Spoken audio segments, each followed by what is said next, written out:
Si la défaite était une maladie, je te laisse en deviner la cause. Ça serait quoi?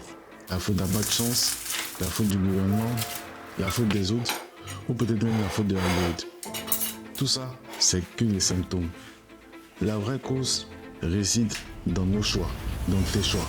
Alors je te l'accorde, à notre époque, on est bombardé constamment de distractions. On est bombardé de sollicitations, on est bombardé d'activités. C'est très difficile de s'y retrouver. C'est très difficile de savoir qu'est-ce qu'il faut faire, comment faire face aux objectifs que l'on s'est fixés. Mais c'est là où réfléchir posément, avoir un esprit critique, c'est la compétence ultime.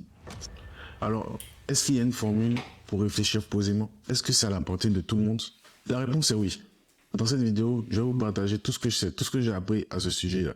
Il y aura 3 parties et sans plus tarder, on va attaquer la première. Première partie, maîtriser les fondamentaux. On fait un petit retour en 2020, je vais vous raconter une petite histoire. Je décide de commencer une énième transformation physique. Mais cette fois-ci, j'ai compris une chose. Il va falloir que je me focalise sur les actions qui apportent 90% du travail et qui font vraiment la différence. Autrement dit, les fondamentaux. Donc, j'ai commencé par ma nutrition. Je me suis renseigné sur les bases de celle-ci. Connaître mes calories, connaître mes macros, comment faire mes courses, comment préparer et planifier mes propres repas. Au fur et à mesure, ça s'est bien passé. J'ai commencé à y ajouter du mouvement. Je me suis acheté une montre connectée. J'ai commencé à marcher de plus en plus, à surveiller mon nombre de pas. Après ça, j'ai découvert la muscu et le running. J'avais des planifications, des structures d'entraînement bien déterminées que je suivais au fur et à mesure. Et ça payait. J'ai fait transformer mon physique. Je ne me suis pas concentré sur le dernier concept. Qu'est-ce que les différents régimes, les différentes pilules ou les différents gadgets qui pouvaient me servir à perdre du poids. Mais je me suis concentré vraiment sur les bases pour vraiment prendre les bonnes décisions et penser clairement, parce que c'est ça notre but. Prendre les bonnes décisions, il va falloir connaître les bases de ce que vous voulez. Et s'y astreindre, restez là-dessus. Il vaut mieux vraiment s'y astreindre et avoir le maximum de résultats plutôt que de mémoriser ou d'appliquer bêtement les nouveaux concepts, des concepts développés, mais dont vous ne connaissez pas vraiment l'utilité. Si vous voulez, j'en sais rien, moi, prendre du muscle, il va falloir connaître les bases pour prendre du muscle. Petit spoiler, ça va être de bien vous entraîner, ça va être de manger un surplus calorique et ça va être de vous reposer, de récupérer au maximum. Si vous voulez, par exemple, faire grandir votre chaîne YouTube, il y a certaines bases aussi qu'il faut avoir. Je suis en train de les découvrir au fur et à mesure. Je pense qu'ensemble, on pourra voir c'est quoi ces bases-là. Mais pour l'instant, je peux pas vraiment vous les dire des têtes comme ça, comme pour la prise des muscles. Je suis en train de les découvrir en même temps que vous. Le point numéro 2, ça va être de changer sa perception des choses, de repousser son ego au maximum. On imagine que vous êtes à ma place. Vous voulez avoir une communauté sur YouTube. Donc vous commencez, vous cherchez des idées, vous scriptez des vidéos, vous tournez, vous éditez, et au final, vous avez des vidéos.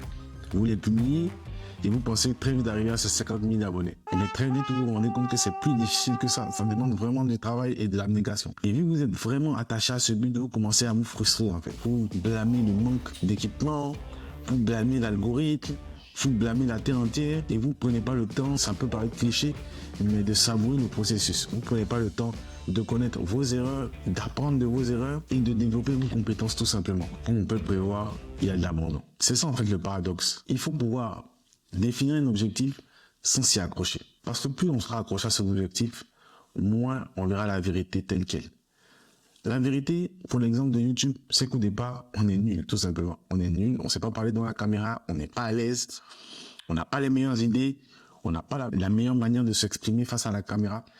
C'est un mélange de tout. Au fur et à mesure, il va falloir travailler. Pour certains, ça vient plus vite que d'autres. Pour d'autres, ça prend plus de temps. Mais il va falloir travailler afin d'atteindre un certain niveau et d'être tout simplement intéressant face à la caméra. Moins on fait une fixette sur l'objectif final, plus on a de la chance de pouvoir se développer et plus ça sera facile. Et je pense vraiment que c'est ce qui m'a permis d'évoluer rapidement en muscu. Quand j'ai commencé à muscu, j'avais pas un objectif physique ou j'avais pas un objectif de poids en tête. Je voulais juste augmenter ma confiance en moi. Donc je me suis permis de faire plusieurs erreurs.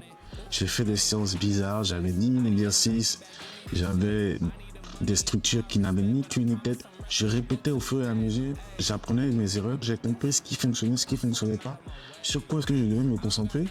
Et c'est passé comme sur des roulettes. Là maintenant, je suis capable de faire ma propre programmation, j'ai pris plus de 10 kilos de muscle et tout baigne. Et au final, ça m'a paru assez rapidement.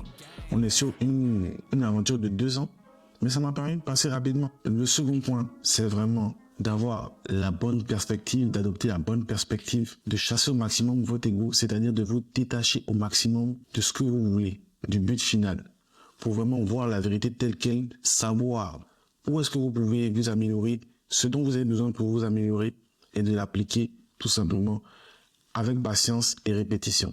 Parce que lorsque vous voyez la vérité telle qu'elle, vous pouvez prendre les décisions qui s'imposent. Et pas les décisions que vous voulez, mais vraiment les décisions qui s'imposent. Le troisième point, ça va vraiment être de ralentir, de prendre le temps. Vous n'allez jamais avoir les plus grandes idées lorsque vous êtes stressé, lorsque vous êtes occupé ou lorsque vous êtes en train de faire 10 000 activités. Vraiment prendre le temps, c'est essentiel pour pouvoir réfléchir.